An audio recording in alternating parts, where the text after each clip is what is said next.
First number question है हमारा बातचीत चैप्टर से, जिसके राइटर है बालकृष्ण भट्ट जी। तो पहला नंबर क्वेश्चन है हमारा बातचीत पाठ किस विधा से संबंधित है। तो एक प्रकार का ललित निबंध है या संवादात्मक लेख है। ऑप्शन में अगर निबंध रहे तो निबंध को टिक करना है, या संवादात्मक लेख रहे तो उसको टिक करना है। नेक्स्ट क्वेश्चन है हमारा बातचीत पाठ का मुख्य विषय क्या है। तो क्योंकि बातचीत ही शीर्षक का नाम है, तो इसका मेन जो विषय है वो संवाद का महत्व है। यानी कि जो लोग बातचीत करते हैं, संवाद करते हैं एक दूसरे से, उसी की महत्ता के बारे में इस चैप्टर में दिया गया है। नेक्स्ट क्वेश्चन है हमारा लेखक के अनुसार बातचीत का सबसे बड़ा गुण क्या है।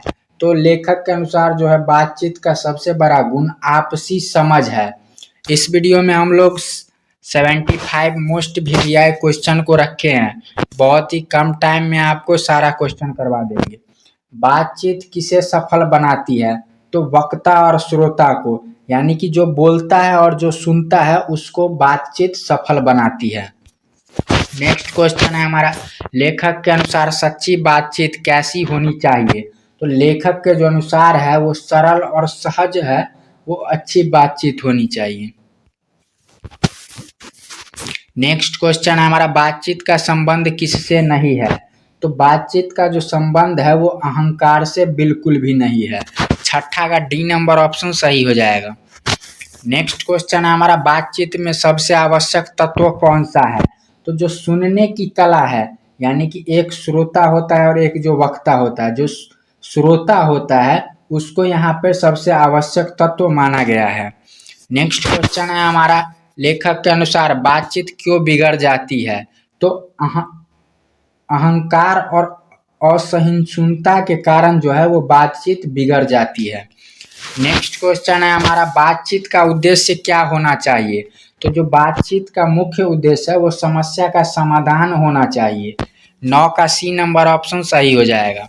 नेक्स्ट क्वेश्चन है हमारा बातचीत पाठ हमें क्या सिखाता है। तो बातचीत पाठ जो है हमें सहज संवाद करना सिखाता है, यानी कि आपस में कैसे एक दूसरे से व्यवहार रखना है और बात करना है उसके बारे में सिखाता है। नेक्स्ट क्वेश्चन है हमारा लेखक के अनुसार मौन कब आवश्यक है। जब बातचीत व्यर्थ हो जाए तब मौन रखना लेखक के अनुसार आवश्यक है। नेक्स्ट क्वेश्चन है हमारा बातचीत का सामाजिक महत्व क्या है। तो संबंधों को मजबूत करना, यानी कि श्रोता और वक्ता के बीच जो संबंध है उसको मजबूत करना बातचीत का विशेष महत्व है। सारा का सारा मोस्ट VVI क्वेश्चन रखे हैं ताकि किसी भी प्रकार से क्वेश्चन बिहार बोर्ड में पूछा जाए तो आपका गलती नहीं होना चाहिए। सच्ची बातचीत का परिणाम क्या होता है। तो सच्ची बात का जो परिणाम होता है वो सद्भाव होता है, यानी कि श्रोता और वक्ता के बीच एक अच्छा कॉम्बिनेशन बन जाता है। नेक्स्ट क्वेश्चन है हमारा लेखक किस प्रकार की बातचीत का विरोध करता है। तो जो कटु और अहंकारी बातचीत होता है, यानी कि झगड़ालू लोग जो होते हैं जब वो आपस में बातचीत करते हैं तो लेखक उसी का यहाँ पे विरोध कर रहे हैं। नेक्स्ट क्वेश्चन है हमारा बातचीत पाठ का केंद्रीय भाव क्या है। तो बातचीत पाठ का जो केंद्रीय भाव है मानवीय संबंधों की समझ, यानी कि जब आप एक दूसरे से बात करते हैं तभी आप एक दूसरे की भावना को समझ पाते हैं। तो वही चीज जो है बातचीत पाठ का केंद्रीय भाव है या मुख्य भाव है। नेक्स्ट चैप्टर है हमारा उसने कहा था। तो उसने कहा था चैप्टर हिंदी का हमारा दूसरा चैप्टर है। तो इसके राइटर है चंद्रधर शर्मा गुलेरी। नेक्स्ट क्वेश्चन है हमारा उसने कहा था किस प्रकार की रचना है। तो जो उसने कहा था वो एक प्रकार का कहानी है। नेक्स्ट क्वेश्चन है हमारा कहानी की पृष्ठभूमि किस युद्ध से संबंधित है। तो जो कहानी में युद्ध का वर्णन हुआ है वो प्रथम विश्व युद्ध के दौरान घटित चीजों के उद्देश्य से लिखा है। कहानी का मुख्य पुरुष पात्र कौन सा है।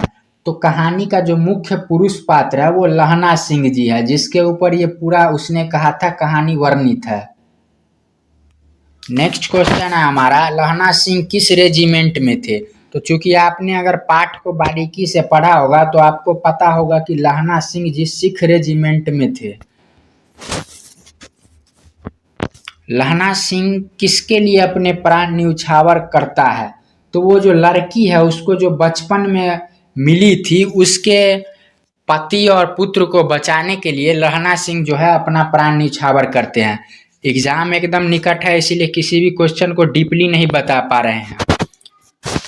नेक्स्ट क्वेश्चन है हमारा, उसने कहा था कहानी का केंद्रीय भाव क्या है? तो लहना सिंह का जो प्रेम है और देश के लिए जो बलिदान है वही इस कहानी का मुख्य उद्देश्य है। नेक्स्ट क्वेश्चन है हमारा, लहना सिंह ने जीवन भर किस वचन का पालन किया? तो लहना सिंह जो बचपन में उस लड़की से एक दुकान पे वादा किए थे उसी वचन का पालन वो जीवन भर करते हैं। कहानी का शीर्षक उसने कहा था किस और संकेत करता है? तो एक वचन और प्रतिज्ञा जो लहना सिंह उस लड़की से वचन किए थे बचपन में कि हम तुम्हारे और तुम्हारे परिवार की रक्षा करेंगे, उसी चीज को इस कहानी में मुख्य रूप से शुरू से अंतिम तक दिया गया है। नेक्स्ट क्वेश्चन है हमारा, कहानी में बचपन की स्मृति किस स्थान से जुड़ी हुई है? तो लहना सिंह जी और वो जो एक लड़की थी वो कहाँ मिली थी उस चीज के बारे में पूछा जा रहा है। तो वो मिली थी, यहाँ पे थोड़ा गड़बड़ हो रहा है, अमृतसर में मिली थी। नेक्स्ट क्वेश्चन है हमारा, कहानी की भाषा शैली कैसी है? तो कहानी की जो भाषा शैली है वो सरल और भावपूर्ण है।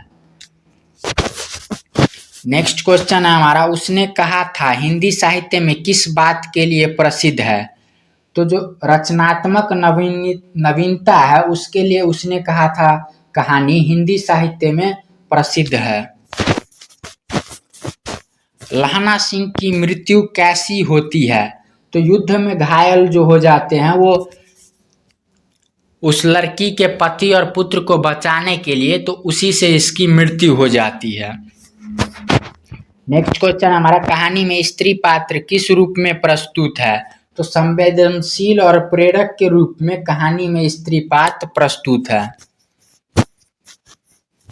नेक्स्ट क्वेश्चन है हमारा, यह कहानी किस काल की प्रतिनिधि मानी जाती है? तो जो उसने कहा था कहानी है वो आधुनिक काल से रिलेट रखता है क्योंकि प्रथम विश्व युद्ध जो है 1914 से 18 के द्रव्यमान हुआ था।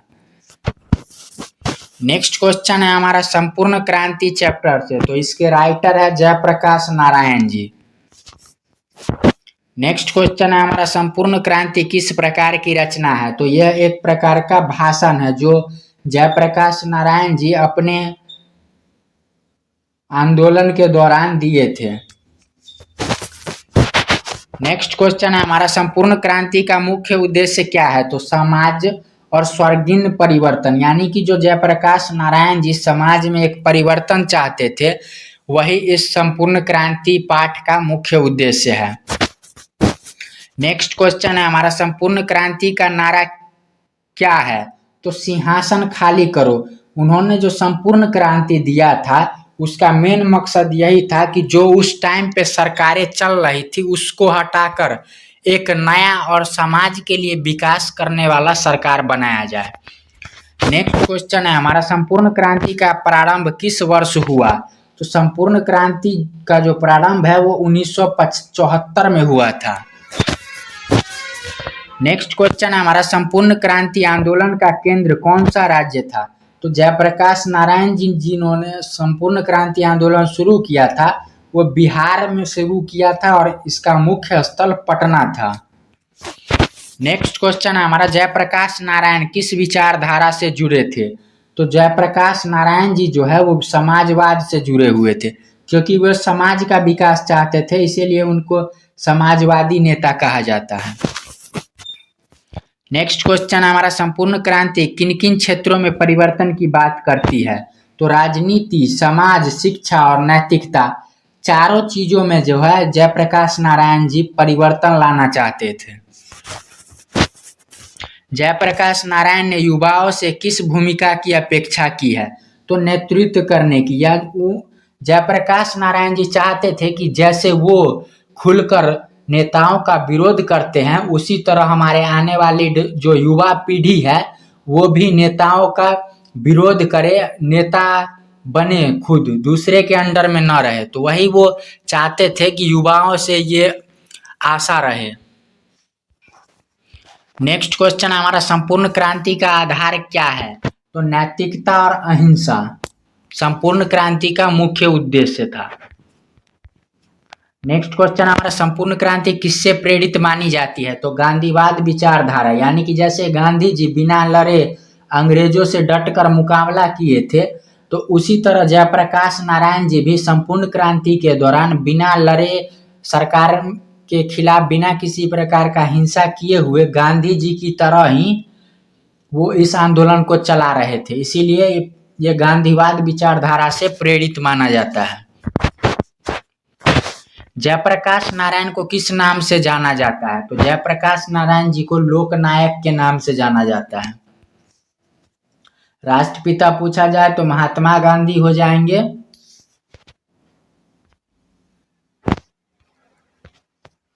लौह पुरुष सरदार वल्लभ भाई पटेल, और जननायक हो जाएंगे कर्पूरी ठाकुर।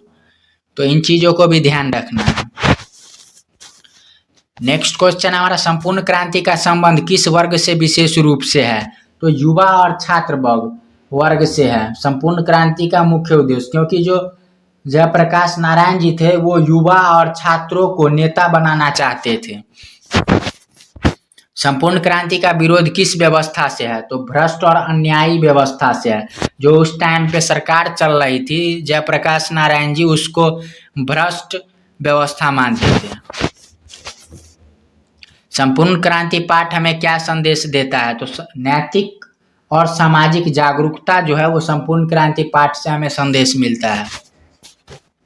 नेक्स्ट क्वेश्चन है हमारा, अर्धनारीश्वर चैप्टर से। अर्धनारीश्वर के लेखक कौन है? तो अर्धनारीश्वर के लेखक जो है वो रामधारी सिंह दिनकर जी है। नेक्स्ट क्वेश्चन है हमारा, अर्धनारीश्वर किस विधा की रचना है? तो जो अर्धनारीश्वर है वो निबंध है। नेक्स्ट क्वेश्चन हमारा, अर्धनारीश्वर की कल्पना किससे संबंधित है? तो शिव और पार्वती के संयुक्त रूप से अर्धनारीश्वर की कल्पना है। अर्धनारीश्वर किसका प्रतीक है? तो नर और नारी, यानी कि जो अर्धनारीश्वर जो है वो स्त्री और पुरुष की समानता से जुड़ा हुआ है।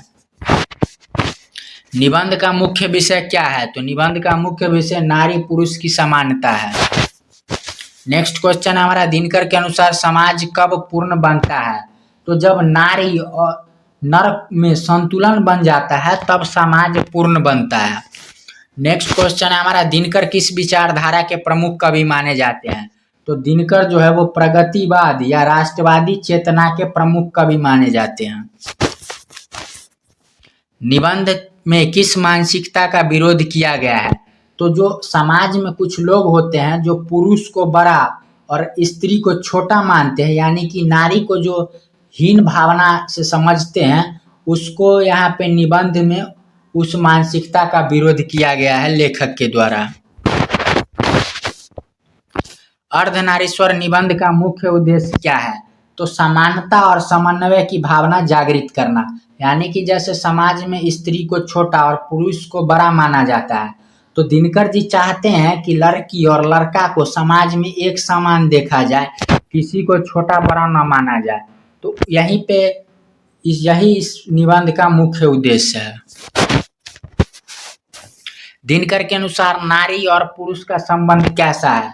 तो पूरक है, यानी कि नारी जो है वो नर का पूरक है, यानी कि नारी को अगर कोई दिक्कत होगा तो वो नर पूरा करेगा, और नर को कोई पूरा दिक्कत होगा तो नारी पूरा करेगी।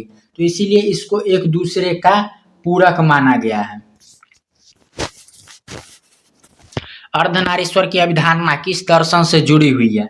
तो भारतीय दर्शन से जुड़ी हुई है, क्योंकि यह भारत की मुख्य रूप से चर्चा की गई है। नेक्स्ट क्वेश्चन हमारा, निबंध में नारी के किस गुण पर विशेष बल दिया गया है? तो सृजनशीलता और संवेदनशीलता। नारी जो होती है किसी भी चीज को संवेदनशीलता से लेती है, भाव से लेती है, तो उसी को यहाँ पे निबंध में नारी के सृजनशीलता और संवेदनशीलता के गुण पर विशेष बल दिया गया है। रामधारी सिंह दिनकर को किस उपनाम से जाना जाता है? तो राष्ट्रीय कवि। रामधारी सिंह दिनकर को हिंदी का राष्ट्रीय कवि माना जाता है। ये बिहार के ही बेगूसराय जिला के रहने वाले थे। अर्धनारीश्वर शीर्षक का भावार्थ क्या है? तो शिव का आधा नारी रूप।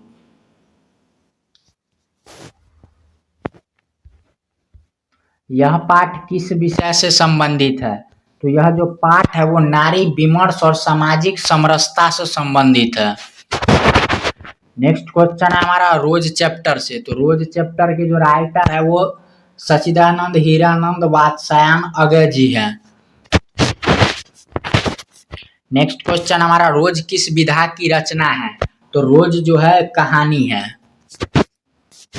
नेक्स्ट क्वेश्चन हमारा रोज कहानी का मुख्य विषय क्या है? तो गरीबी और रोजमर्रा का जो संघर्ष है मालती और उसके पति के जीवन में, उसी पर सच्चिदानंद अगय जी ने विचार विमर्श किया है। कहानी में रोज शब्द किसका प्रतीक है? तो जीवन यापन और संघर्ष का प्रतीक है। यानी कि जो मालती थी और उसका पति था जो कमाता था और उसी से उसका घर चलता था, तो उसी को यहाँ पे जीवन यापन और संघर्ष का रोज प्रतीक माना गया है। नेक्स्ट क्वेश्चन हमारा रोज कहानी का केंद्रीय भाव क्या है? तो संघर्ष और विवशता जो है वो रोज कहानी का केंद्रीय भाव है।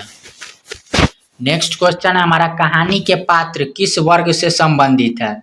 तो श्रमिक वर्ग से है, क्योंकि मालती का जो पति है वो मजदूरी करता है, यानी कि एक प्रकार का लेबर है, तो इसीलिए इसका निम्न और श्रमिक वर्ग से संबंध बताया जा रहा है। रोज कहानी में किस समस्या को प्रमुखता से उठाया गया है? तो बेरोजगारी और आर्थिक तंगी। जो उसका पति है जिसको सही से मजदूरी अपने इलाके में नहीं मिल पा रहा है, इसके वजह से वो दूसरे जगह पे जाके काम कर रहा है, उसी को यहाँ पे बेरोजगारी और आर्थिक तंगी को रोज कहानी में प्रमुख समस्या माना गया है। कहानी की भाषा शैली कैसी है? तो कहानी की जो भाषा शैली वो सरल, सहज और यथार्थवादी है। रोज कहानी का वातावरण कैसा है? तो मार्मिक और यथार्थपूर्ण है। सच्चिदानंद अगय की किस प्रकार के लेखक माने जाते हैं? तो ये जो है यथार्थवादी कवि माने जाते हैं। नेक्स्ट क्वेश्चन हमारा कहानी में जीवन को किस रूप में दिखाया गया है? तो संघर्षमय और अनिश्चित दिखाया गया है। रोज कहानी का मुख्य उद्देश्य क्या है? तो सामाजिक यथार्थ से परिचित कराना, यानी कि समाज में जो गरीब लोग है उसका जीवन किस तरीके से है, उसी चीज को रोज कहानी का मुख्य उद्देश्य बताया गया है। कहानी का शीर्षक रोज क्यों सार्थक है? तो रोज जो शीर्षक है इसीलिए सार्थक है क्योंकि दैनिक जीवन के संघर्ष को दर्शाता है यह कहानी। नेक्स्ट क्वेश्चन हमारा कहानी में लेखक किस भावना को उभारता है? तो करुणा और संवेदना की भावना को उभारता है।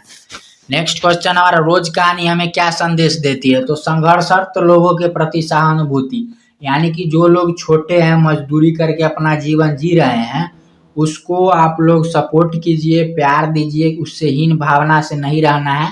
इसी चीज को रोज कहानी में संदेश के रूप में माना जा रहा है। नंबर क्वेश्चन है हमारा एक लेख और पत्र के लेखक कौन है? तो एक लेख और पत्र के लेखक भगत सिंह जी है। नेक्स्ट क्वेश्चन है हमारा भगत सिंह के लेखों का मुख्य उद्देश्य क्या था? तो भगत सिंह के लेखों का मुख्य उद्देश्य युवाओं में क्रांतिकारी चेतना जागृत करना था। नेक्स्ट क्वेश्चन है हमारा भगत सिंह के पत्रों में किस भावना की प्रधानता है? तो भगत सिंह जी क्रांतिकारी थे, तो उनके पत्रों में देशभक्ति और देश के लिए बलिदान की भावना उनके पत्रों में साफ साफ दिखाई देता है। नेक्स्ट क्वेश्चन हमारा भगत सिंह का लेखन किससे प्रेरित था? तो समाज और देश की आज़ादी से, क्योंकि भगत सिंह एक क्रांतिकारी थे, तो उनका मेन उद्देश्य देश को अंग्रेजों के चंगुल से आज़ाद करवाना था। नेक्स्ट क्वेश्चन है हमारा भगत सिंह के अनुसार क्रांति का सही अर्थ क्या है? तो अन्याय के विरुद्ध चेतना और बदलाव। भगत सिंह ने अपने पत्रों में मृत्यु को कैसे देखा है? तो देश के लिए बलिदान के रूप में। भगत सिंह चाहते थे कि वो जब भी मरे तो देश सेवा के लिए मरे, अपने देश के खातिर मरे, तो वही अपने पत्रों में मृत्यु को देश सेवा के बलिदान के रूप में देखना चाहते हैं। एक लेख और पत्र पाठ से भगत सिंह का कौन सा गुण उभरता है? तो साहसी और विचारशील, क्योंकि वो इस पत्र के माध्यम से युवाओं को जागृत करना चाहते थे, तो वो खुद भी साहसी थे और दूसरों को भी अपने विचारों से प्रभावित करना चाहते थे।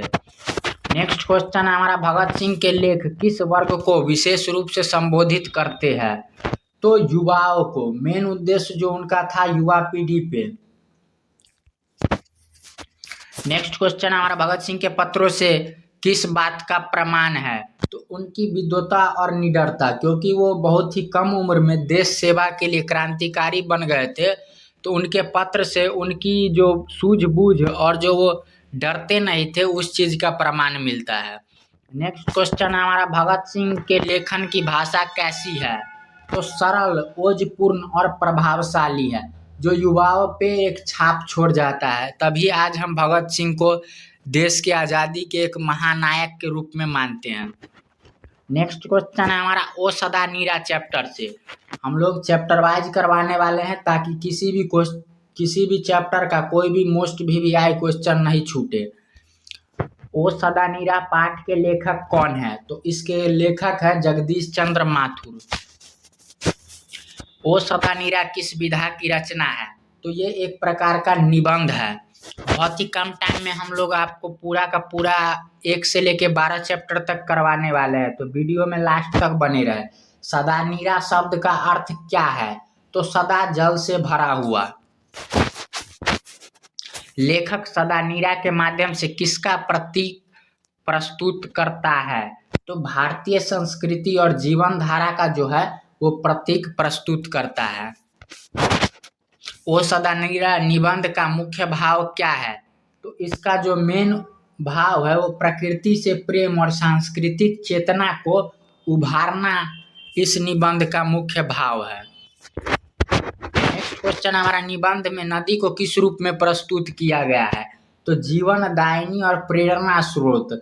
नदी चूंकि आपको पता होगा कि जल से सदा भरा रहता है, तो वो कहीं ना कहीं जीव जंतुओं, पशु पक्षियों को जीवन देने का काम करता है अपने जल के माध्यम से। जगदीश चंद्र माथुर की भाषा शैली कैसी मानी जाती है? तो सरल, प्रभावपूर्ण और भावनात्मक। नेक्स्ट क्वेश्चन है हमारा, ओ सदा नीरा निबंध में किस लेखक किससे संवाद करता हुआ प्रतीत होता है? तो नदी से, क्योंकि ओ सदा नीरा जो है वो गंडक नदी को निर्मित मानकर लिखा गया है। तो यहाँ पे पूरे चैप्टर में नदी और प्रकृति से जुड़े हुए चीजों का ही वर्णन है। नेक्स्ट क्वेश्चन है हमारा, निबंध में नदी का निरंतर प्रवाह किसका संकेत है? तो जीवन की निरंतरता और संघर्ष का प्रतीक है। नेक्स्ट क्वेश्चन है हमारा, ओ सदा नीरा पाठ का केंद्रीय संदेश क्या है? तो प्रकृति और संस्कृति से जुड़ाव। नेक्स्ट क्वेश्चन है हमारा, सिपाही की माँ चैप्टर से। तो इसके राइटर है मोहन राकेश। सिपाही की माँ किस विधा की रचना है? तो सिपाही की जो माँ है वो एक प्रकार का एकांकी है। नेक्स्ट क्वेश्चन हमारा, सिपाही की माँ एकांकी का मुख्य विषय क्या है?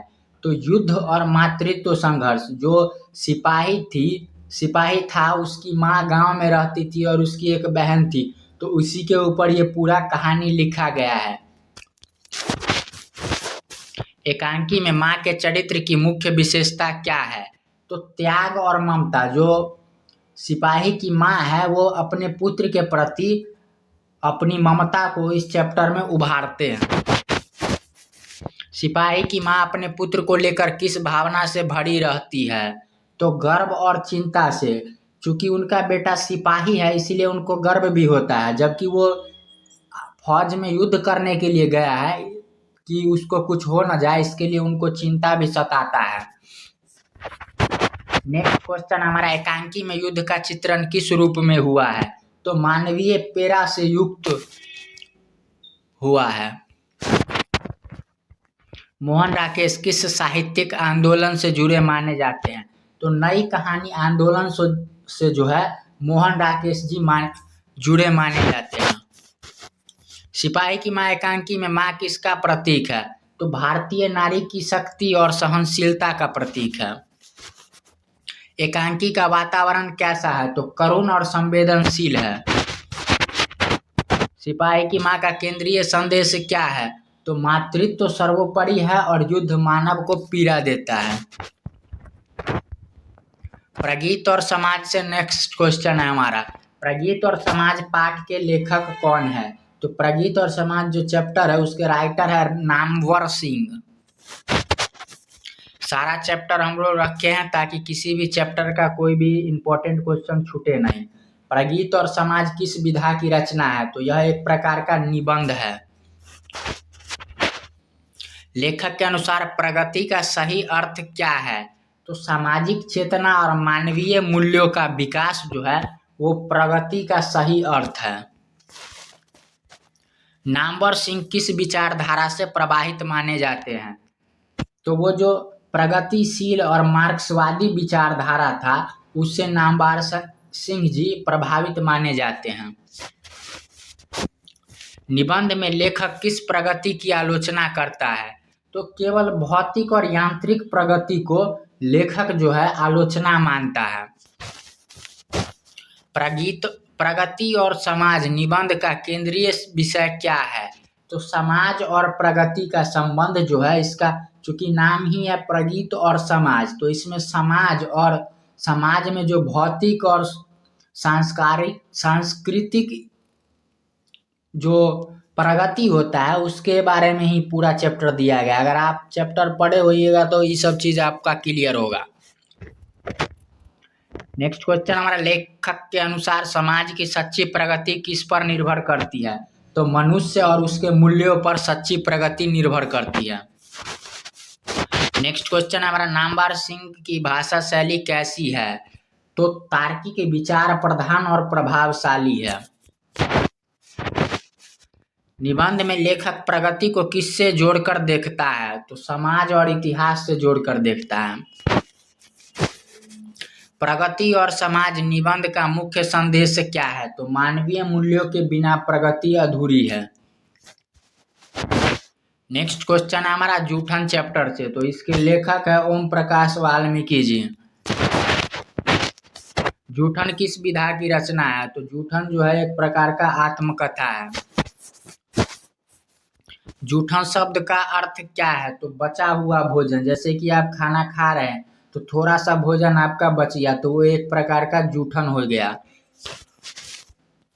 जूठन आत्मकथा का मुख्य विषय क्या है? तो दलित जीवन की पीड़ा और संघर्ष। चूंकि आपको पता होगा जब ओम प्रकाश वाल्मीकि जी बच्चे थे तो उनके घर में खाने की भी व्यवस्था नहीं था, तो जब भी गांव समाज में भोज होता था तो वहां पे जो लोग खा के छोड़ देते थे, अंत में भोज खत्म होने के बाद उनके परिवार को वही चीज बचा खुचा दिया जाता था। तो उसी के बारे में ये पूरा चैप्टर लिखा गया है। जूठन में लेखक किस सामाजिक बुराई को उजागर करता है? तो जातिवाद और छुआछूत। चूंकि ओम प्रकाश वाल्मीकि जी एक दलित समुदाय से आते थे तो उनके परिवार के साथ जो जातिगत भेदभाव और छुआछूत की भावना से देखा जाता है, उसी को उन्होंने अपने इस जूठन चैप्टर के माध्यम से लोगों के बीच उजागर किया है। नेक्स्ट क्वेश्चन हमारा, लेखक को जूठन खाने के लिए क्यों मजबूर होना पड़ा? तो गरीबी और सामाजिक भेदभाव, क्योंकि उसके घर वालों के पास इतने भी पैसे नहीं थे कि वो सही खाना खा पाए, जिसके वजह से वो लोग जूठन वो और उनके पूरा परिवार खाता था। नेक्स्ट क्वेश्चन हमारा, जूठन किस साहित्यिक धारा से संबंधित है? तो दलित साहित्य से, क्योंकि ओम प्रकाश वाल्मीकि जी एक दलित साहित्यकार थे, लेखक थे, तो इसीलिए ये दलित साहित्य से संबंधित हो जाएगा। आत्मकथा में लेखक के पिता का चरित्र कैसा है? तो संघर्षशील और स्वाभिमानी है। क्योंकि आपको पता होगा कि उसके पिताजी जब गांव में शादी थी तो पूरा भोज भात का काम उन्होंने देखा था, फिर भी अंत में उनके परिवार को बचा खुचा ही खाना दिया गया। तो क्योंकि वो मेहनती थे इसीलिए वो यहाँ पे संघर्षशील बोला जा रहा है। और चूंकि उस बच्चे को झाड़ू लगाते हुए देख लिए थे तो मास्टर से भी उलझ पड़े थे पिताजी, तो इसीलिए उनको स्वाभिमानी भी कहा जा रहा है। तो 8वां का सी नंबर ऑप्शन सही हो जाएगा। नेक्स्ट क्वेश्चन हमारा, जूठन की भाषा शैली कैसी है? तो सरल, यथार्थवादी और प्रभावशील है। नेक्स्ट क्वेश्चन हमारा, जूठन का केंद्रीय संदेश क्या है? तो सामाजिक समानता और मानवीय गरिमा की आवश्यकता जो है वो जूठन का केंद्रीय संदेश है। हंसते हुए मेरा अकेलापन से नेक्स्ट क्वेश्चन है हमारा, हंसते हुए मेरा अकेलापन कविता के कवि कौन है? तो जो मल्यज है वो हंसते हुए अकेलापन के राइटर है। नेक्स्ट क्वेश्चन हमारा, हंसते हुए मेरा अकेलापन किस विधा की रचना है? तो ये एक प्रकार का कविता है। कविता का मुख्य भाव क्या है? तो आधुनिक मनुष्य का जो अकेलापन है, चूंकि चैप्टर का नाम ही है हंसता हुआ मेरा अकेलापन, यानी कि लेखक हंस रहे हैं लेकिन अकेले हैं, तो इसीलिए कविता का मुख्य भाव आधुनिक मनुष्य का अकेलापन है। कविता में हंसना किसका प्रतीक है? तो छलावे और बाहरी दिखावे का प्रतीक है। चूंकि वो हंस रहे हैं लेकिन अंदर ही अंदर दुखी है, लेकिन बाहर के लोगों को वो खुश दिखाना चाहते हैं, इसीलिए यहाँ पे हंसना का प्रतीक छलावा और बाहरी दिखावे को माना गया है। कबीर किस प्रकार के अकेलेपन की बात करता है? तो मानसिक और भावनात्मक अकेलापन जो है उसकी लेखक मल्यज जी जो है वो अपने इस चैप्टर में बात करते हैं। नेक्स्ट क्वेश्चन है हमारा, हंसते हुए मेरा अकेलापन कविता किस काव्य धारा से जुड़ी मानी जाती है? तो प्रयोगवाद और नई कविता की काव्य धारा से जुड़ा हुआ माना जाता है। नेक्स्ट क्वेश्चन है हमारा, मल्यज की कविता किस भाषा शैली है? तो सरल, प्रतीकात्मक और भाव गंभीर। कविता में अकेलापन किस परिस्थिति में और गहरा हो जाता है? तो भीड़ में रहते हुए।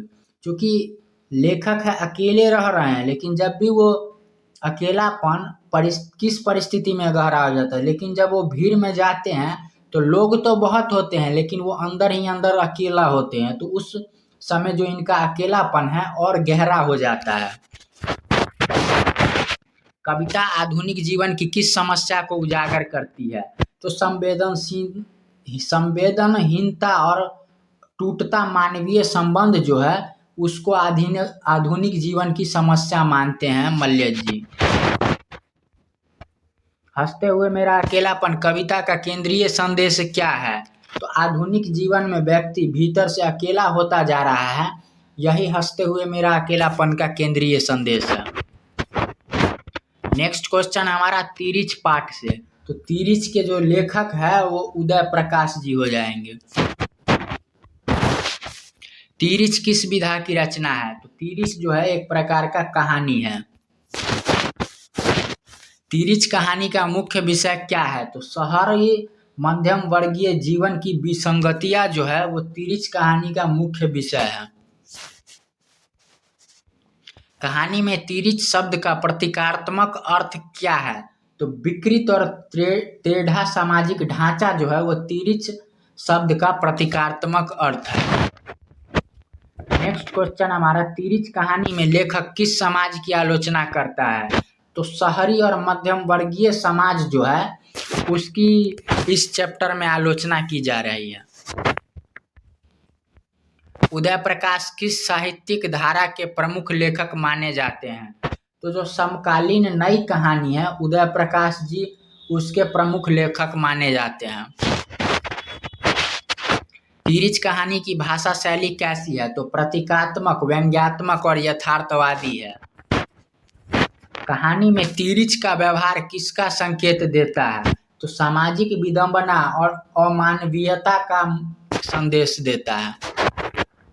नेक्स्ट क्वेश्चन हमारा, तिरिच कहानी के माध्यम से लेखक क्या उजागर करता है? तो सामाजिक असमानता और संवेदनहीनता को तिरिच कहानी के माध्यम से लेखक उजागर कर रहे हैं। तिरिच कहानी का केंद्रीय संदेश क्या है? तो आधुनिक समाज के भीतर टेढ़ा और अमानवीय होता जा रहा है।